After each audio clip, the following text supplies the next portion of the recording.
All right. Well, I thought I'd be in Revelation 14 by now, but there's a ton of cross references I got to do to make sure that we cover that really well. And so it's not going to be one of those easier chapters to get into. But while I'm still working on that, I just came across this guy named Martin Armstrong, who is an economist who has a computer predictive model that's kind of scary what he says.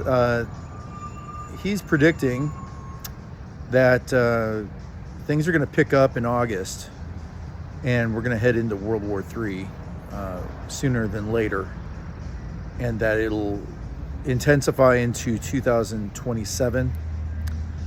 And that just reminds me of exactly what Aaron Fochman said in his eschatology update a couple of days back, that we're looking for Gog Magog to start by 2029, maybe. I mean, again, we don't know the future, but just looking at the biblical timeline, looking at what we know about the changing of the epoch of history and how we're very close to that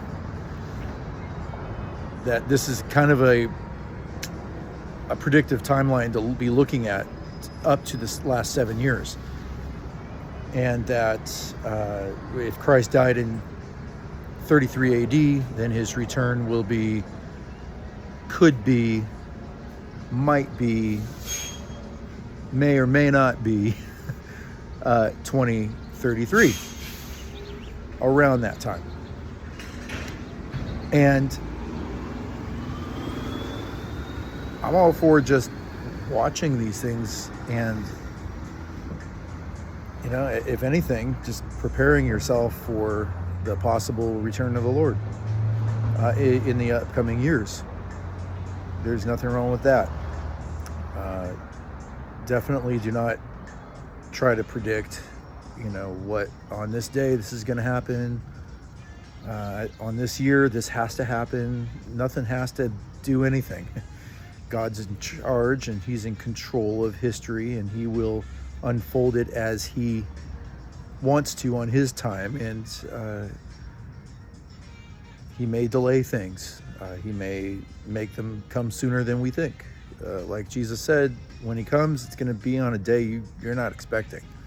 So I'm taking that as I'm not going to expect it either. And it's going to be either sooner or later than we were anticipating, no matter how close we may get to accurately understanding the signs of the times. So here's Martin Armstrong talking about that, and then I'll give you the clip once again of Aaron just saying the same thing, but from a completely different point of view. That one shot and it's over with. But it's not. Our computer's showing that, fine, you got a little bit of a lull right now, but this is coming back and basically from August on into 2027. And now, you have Zelensky over there demanding, if he's not let into NATO, then he's going to get nuclear weapons too. It's not. These things are not resolvable. The hatred is just too entrenched. And, what the press doesn't really talk a lot about is that 80% of the oil from Iran goes to China. And China built a railway. I think it was finished in 2016 or so. So there's, that's their Silk Road. So in theory, Iran could shut down the Strait of Hormuz and it wouldn't hurt them. It would hurt everybody else. But, I don't think that they really can, because then they're going to be creating enemies with the Sunnis, etc., Saudi Arabia, UAE. But, we're going into World War III. Unfortunately, our neocons, they look at us as stupid imbeciles, They just tell us whatever they want us to hear and believe, and they do their own agenda. Um, so our computer shows it's going to start picking up in August. November, also getting a little bit more volatile, and off into 26. But we're not looking at this thing really peaking out until probably around 2027. I would not advise wanting to live in any of these cities by 2029. In fact, I would want to be out by 2027 because this war needs to be prosecuted and over by 2029. This is not me prophesying. This is me predicting. Because 2029 is the 2000th anniversary of the ministry of John the Baptist, and that could be when the two witnesses show up, which means that's after this war. So I would want to be out of those major port cities by 2027. Even if you're not in the blast zone, you're going to be in the refugee zone, and it's going to get rough. All right, so what should be the takeaway on this? Well, I would say, for me personally, I'm looking at what 1 Thessalonians says, that they will be saying peace and safety, and then comes sudden destruction. I don't think the peace and safety is right now. I don't think it's talking about that. I think what it's talking about is after World War III, after the Magog invasion of Israel, and Israel is defeated, or God defeats the enemies of Israel, then there will be a period of peace and safety, and that's the first 3.5 years leading up to the Lord's return. That will be the peace and safety. So right now, Israel is just getting out of the wars, fighting, just defeating their enemies around them, all the terrorists and nations that want to eliminate them. They are just putting them down. And this was spoken of by the prophets that they would do this. They would rise up like a lion. And we're in Operation Rising Lion, the 12-day war, they're calling it now. The Bible said they would do this, and none will be able to stand before them. And then in Ezekiel 38,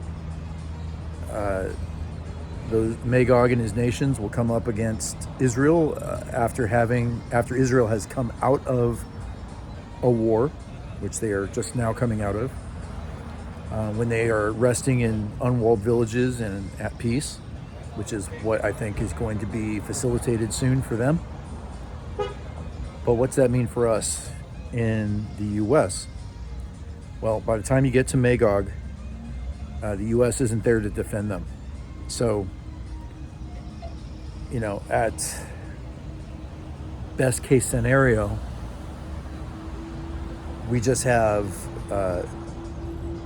some Gavin Newsom type, some Bernie Sanders type running the country and refuses to help them. Best case scenario. Worst case scenario, World War III starts. We are entrenched in it, or we have a civil war due to the extreme hatred that a good 20, 30, 40% of this country has towards the current president and those who supported him.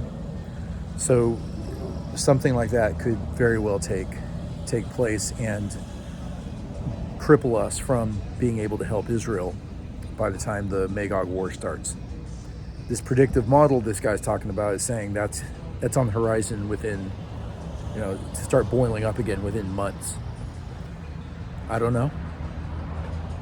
Nobody really knows. But, why do we watch the news, and why do we look at, stock market forecasts? Why do we look at those things? Because we kind of want to anticipate what to brace for. So brace for it. And right now it's nice and peaceful here in the Stanford area here. I've got Stanford University across the street behind those trees. And I'm in a nice little shopping center right here with everybody in their electric cars and all their extra money to spend on expensive cupcakes like the place right in front of me. And life's good right now.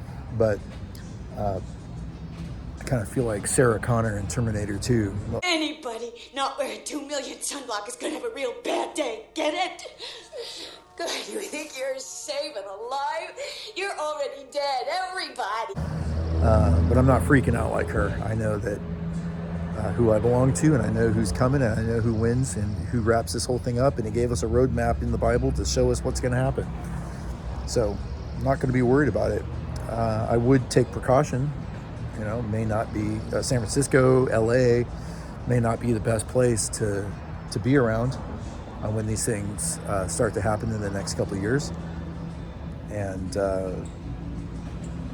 they're great to be around right now, but I certainly wouldn't want to live around there, and I live a little too close for comfort right now. So we'll just keep watching and seeing what happens, and until then, let's be faithful to stay close to the Lord, confess our sin, cleanse our lives, and don't quit going to church. Encourage other Christians as well. And you know what I think I'm going to do? I'm going to start another series as I read through just the epistles and even the parables and things. I see application. A lot of the applications are for the end times, but because they get preached in a way of just the everyday normal Christian life, how we're supposed to live, and it is true. We're supposed to live as if Christ is always on his way back. But a lot of the encouragements on the Christian living are specifically for people that are going to experience the end times. And we kind of ignore that and just think of it as, this is just normal Christian living, which it is. So, I think I might start a series on just, how to live. And this will be for me, because I want to instruct myself. How should I live? How should I now feel and think and process what's going on around me in the world as the day approaches? So it'll be more devotional instead of talking about explaining the end and how everything fits together. It'll probably be more devotional then. So look for that coming. I think I'll start working on that too. All right, well, I will get to Revelation 14 here pretty soon. I'm just got a lot of cross references in there that I want to nail down to make sure I get them, as many of them as I can in the video, because it's about the second coming. This is like the big chapter 14 is huge, and it's exciting about how many other prophets spoke about what's going to take place. So I'll see you on the next one. Like and subscribe, share. That would be really helpful as we get closer to these end times, and people are going to be searching for what's going on. Why is this happening? Channels like this, as small as it is right now, would like to be able to get truth to people so they can kind of understand what's going on. And that's it. That's how I've started my journey on this, was listening to different guys who have different perspectives, and all over YouTube talking about eschatology, and weeding through it and wading through the junk, and finding some really good stuff too. But any sincere Christian who's truly trying to understand the Word of God and understand what God's plan is for the future and for the end of this age, it's an honorable thing that they're trying to do. And so see you next time. God bless.